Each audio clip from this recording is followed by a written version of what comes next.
राधे राधे। श्री हरिदास श्री कुंज बिहारी। कैसे हैं आप सभी लोग? आई होप कान्हा जी की कृपा से आप सभी लोग अच्छे होंगे और स्वस्थ होंगे।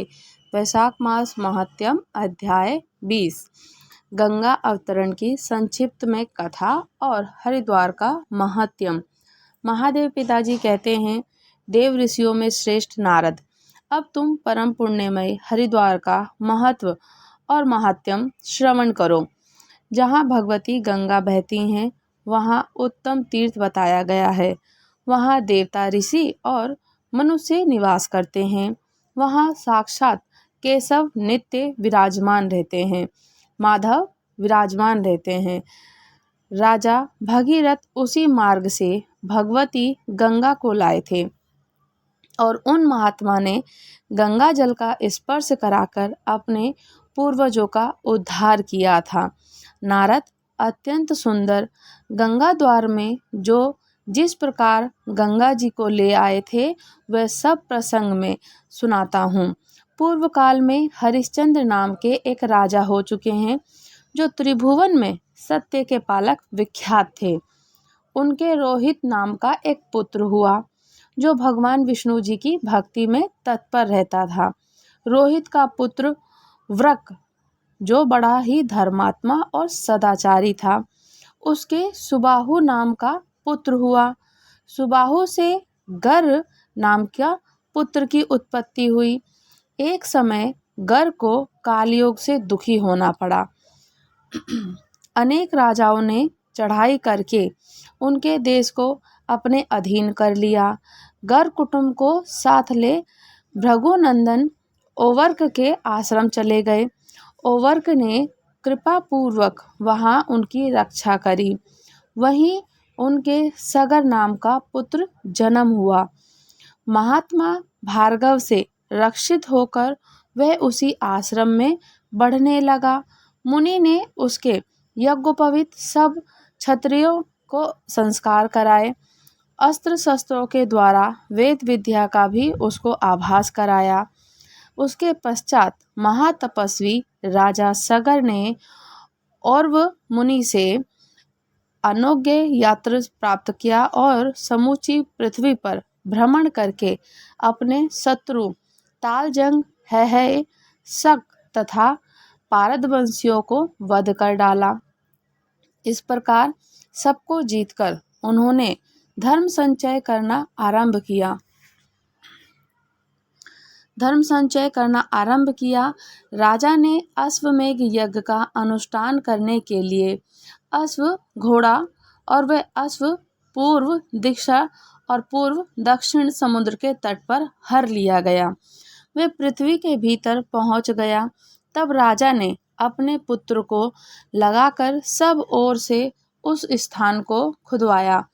महासागर खोदते समय अश्व को तो नहीं पा सके, किंतु वहां तपस्या करने वाले आदि पुरुष महात्मा कपिल पर उनकी दृष्टि पड़ गई और वे उतावली के साथ उनके निकट गए और जगत प्रभु कपिल को लक्ष्य करके कहने लगे, ये चोर हैं। कोलाहल सुनकर भगवान कपिल समाधि से जाग उठे। उस समय उनके नेत्रों से आग प्रकट हुई, जिससे 60,000 सगर पुत्र जलकर भस्म हो गए। महायशस्वी राजा ने समुद्र से उस अश्वमेघ की अश्व को प्राप्त किया और उसके द्वारा 100 अश्वमेघ यज्ञ का अनुष्ठान पूर्ण किया। नारद जी ने पूछा, हे विज्ञानेश्वर, सगर के 60,000 पुत्र बड़े बलवान और पराक्रमी थे, तो उन वीरों की उत्पत्ति किस प्रकार हुई, ये बताइए। तो महादेव जी बोले, नारद, राजा सगर के 2 पालियां थी। वे दोनों तपस्या के द्वारा अपने पाप दग्ध कर चुकी थीं। इससे प्रसन्न होकर मुनि श्रेष्ठ औरव ने उन्हें वरदान दिया। उनमें एक रानी ने 60,000 पुत्र मांगे और दूसरी ने एक ऐसे पुत्र के लिए प्रार्थना की जो वंश चलाने वाला हो। पहली रानी ने तुम्बी में बहुत से सूरवीर पुत्र को जन्म दिया और सबको धइयों ने पाल पोस कर बड़ा किया। सबको दाई जितनी थी सब ने दाइयों ने सबको पाल पोस करके बड़ा कर दिया। घी से भरे हुए घड़े रखकर उन कुमारों का पोषण किया गया। कपिला गाय का दूध पीकर वे सब के सब बड़े हुए। दूसरी नारी के गर्भ से पंचजन नामक पुत्र हुआ जो राजा बना। पंचजन के अंशुमान नामक पराक्रम पुत्र उत्पन्न हुआ। अंशुमान के दिलीप और दिलीप के भागीरथ हुए जो उत्तम व्रत तपस्या का अनुष्ठान करके नदियों में श्रेष्ठ गंगा जी को पृथ्वी पर ले आए और जिन्होंने गंगा को समुद्र तक ले जाकर उन्हें अपनी कन्या के रूप में अंगीकार किया। नारद जी ने पूछा, भगवान, राजा भगीरथ को गंगा को किस प्रकार लाए? उन्होंने कौन सी तपस्या की? ये सब बात मुझे बताइए। महादेव जी बोले, नारद, राजा भगीरथ अपने पूर्वजों को हित करने के लिए हिमालय पर्वत पर गए। वहां पहुंचकर उन्होंने 10,000 वर्षों तक भारी तपस्या की। इससे आदिदेव भगवान निरंजन श्री विष्णु जी प्रसन्न हुए। उन्हीं के आदेश से गंगा जी आकाश से चली और जहां विश्वेश्वर श्री शिव नित्य विराजमान रहते हैं उस कैलाश पर्वत पर उपस्थित हुई। मैंने गंगा जी को आया देख उन्हें अपने जटाजूट में धारण किया और 10,000 वर्ष तक उसी रूप में स्थित रहा। इधर राजा भगीरथ गंगा जी को ना देखकर विचार करने लगे। कहा, कहाँ चली गई? ध्यान करके जब उन्होंने यह निश्चित रूप से जान लिया कि उन्हें महादेव जी ने अपनी जटाजूट में ग्रहण कर लिया है, तब वे कैलाश पर्वत पर गए। मुनि श्रेष्ठ वहां पहुंचकर वे तीव्र तपस्या करने लगे। उनके आराधना करने पर मैंने अपने मस्तक से एक बाल उखाड़ा और उसी के साथ त्रिपथगमा गंगा जी को उन्हें अर्पण कर दिया। गंगा जी को लेकर वह पाताल में जहाँ उनके पूर्वज भस्म हुए थे, उस समय भगवान विष्णु जी के चरण से प्रकट हुई गंगा जब हरिद्वार में आई, तब वह देवताओं के लिए भी दुर्लभ श्रेष्ठ तीर्थ बन गया।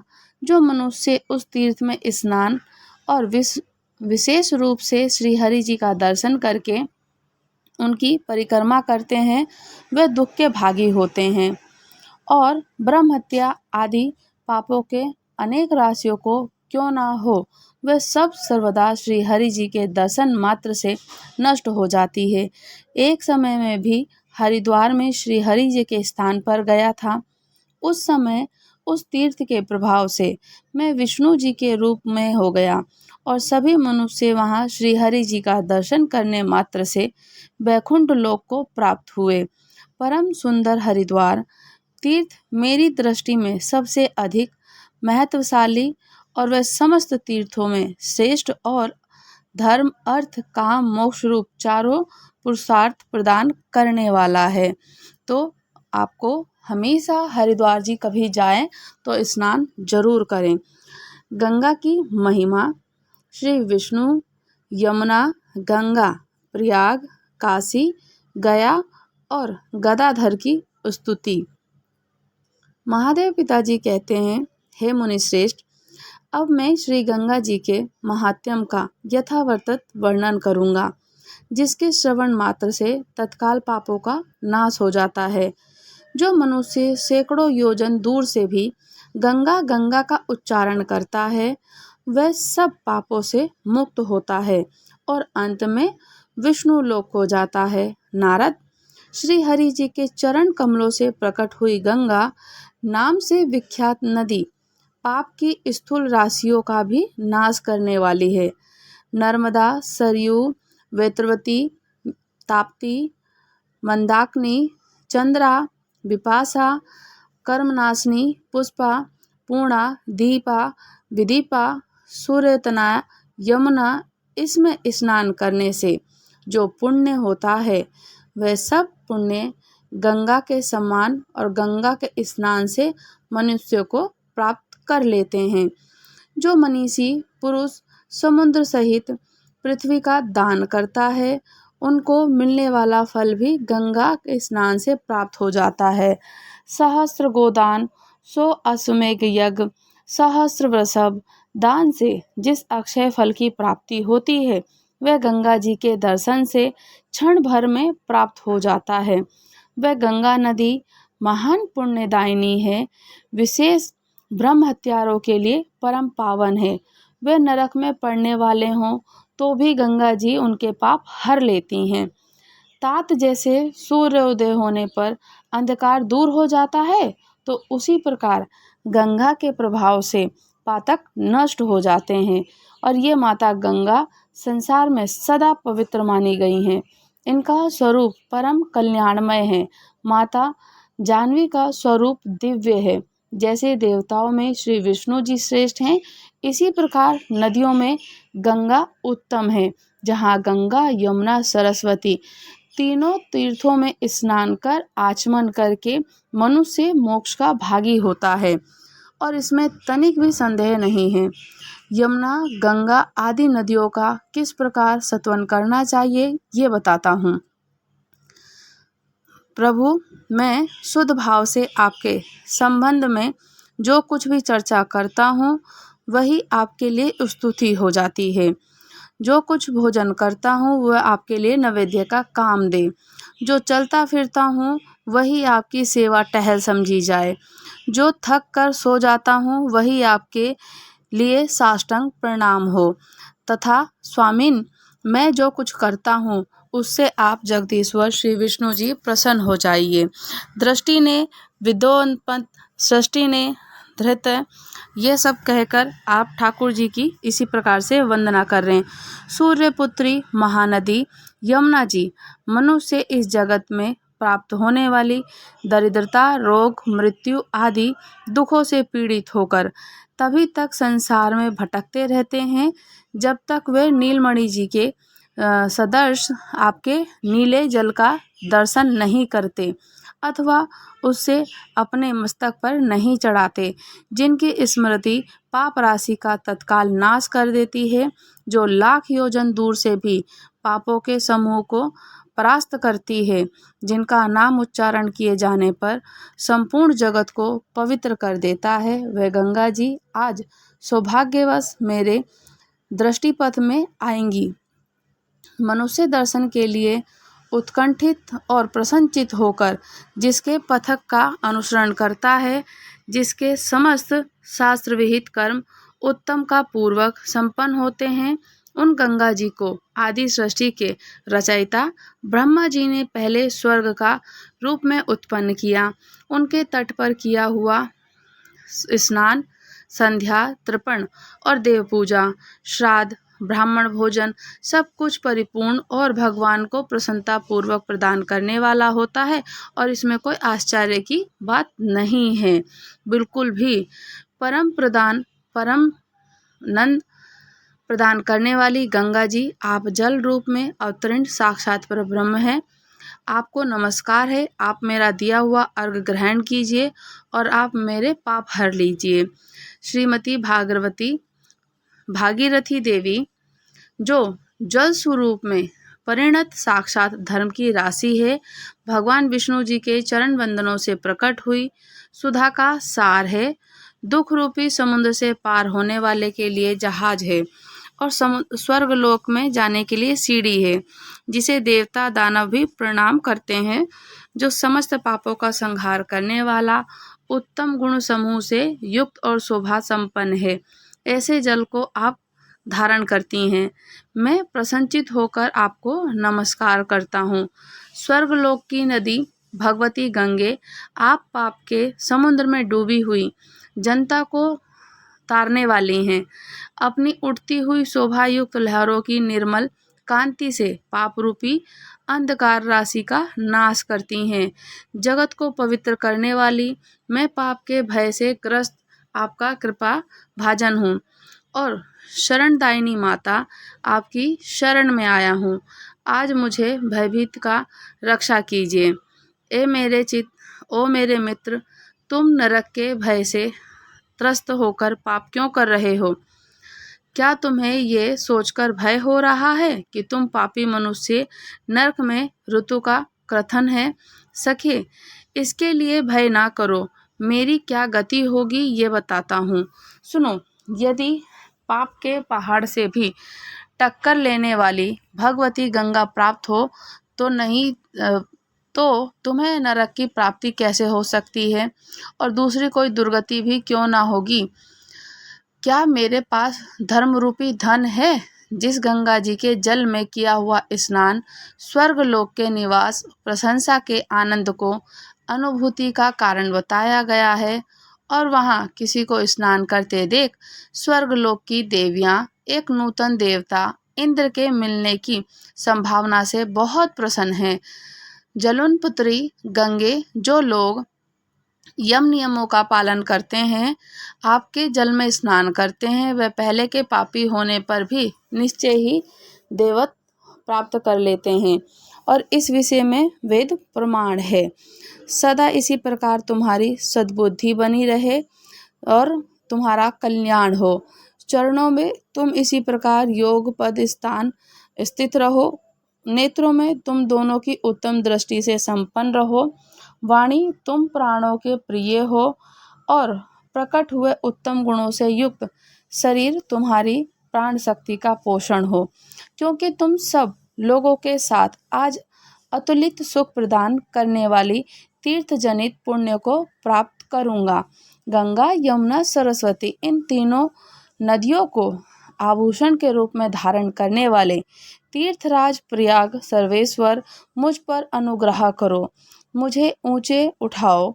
मेरे अंतकरण में 10 प्रकार के अविद्या का अंधकार अपने तेज से नष्ट कर दो।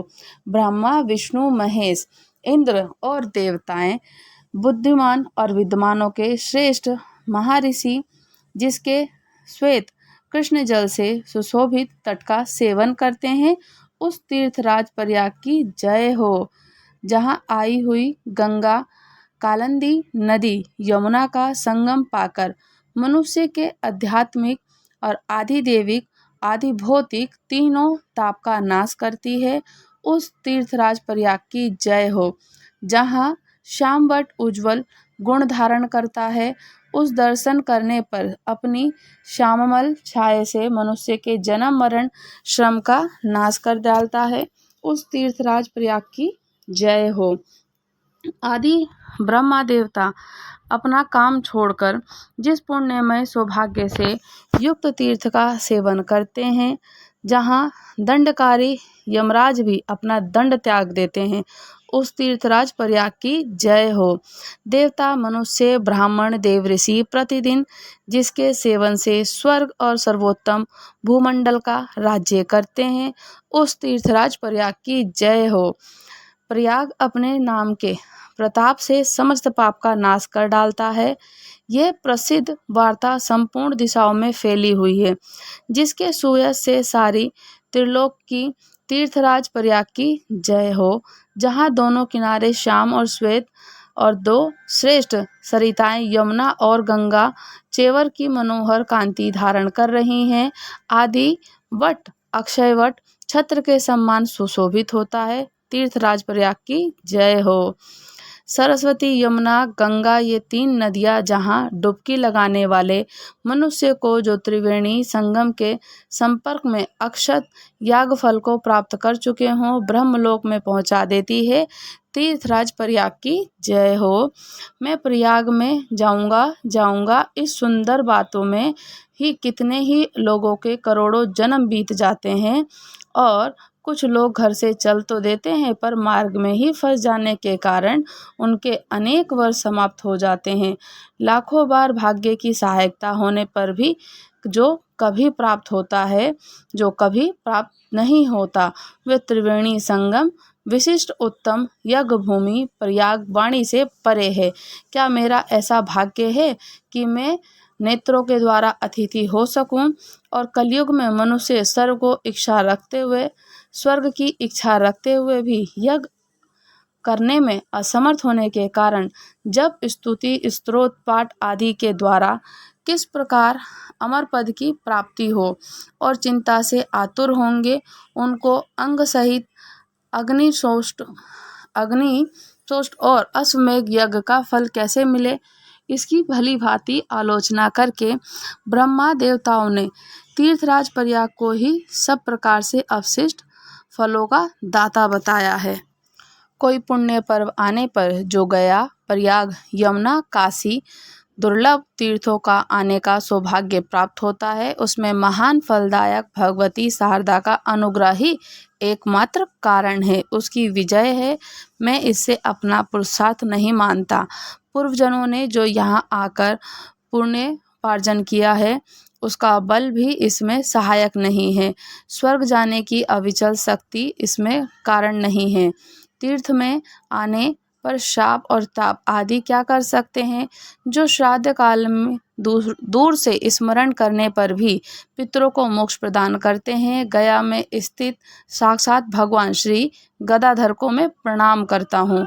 भगवान गदाधर, यह आपका दास मक्खी, मच्छर, बाघ, चीते, कांटे, सर्प, लुटेरों से भरे हुए दुस्तर मार्ग को जो दूर से भी दूर पड़ा है, तो पहले यहाँ आया है और दीन वाणी में आपसे याचना करता है। भला आपके सिवा और किसके सामने ये हाथ फैलाए।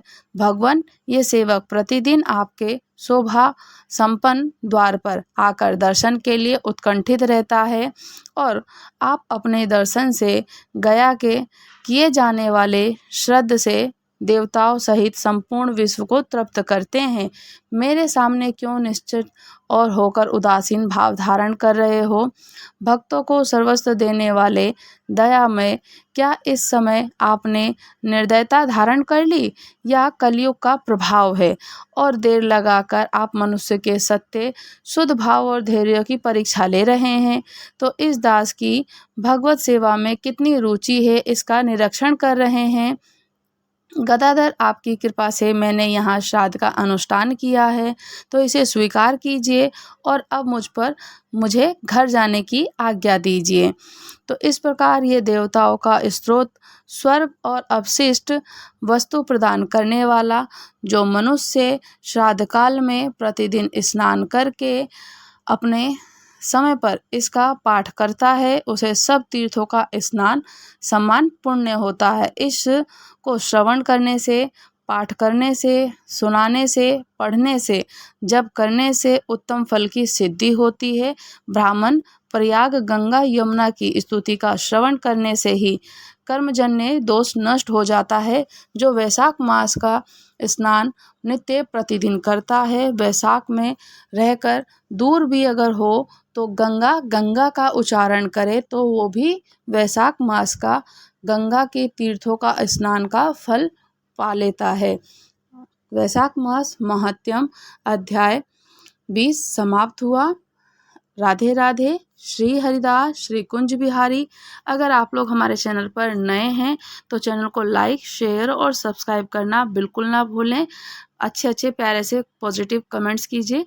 राधे राधे। श्री हरिदास।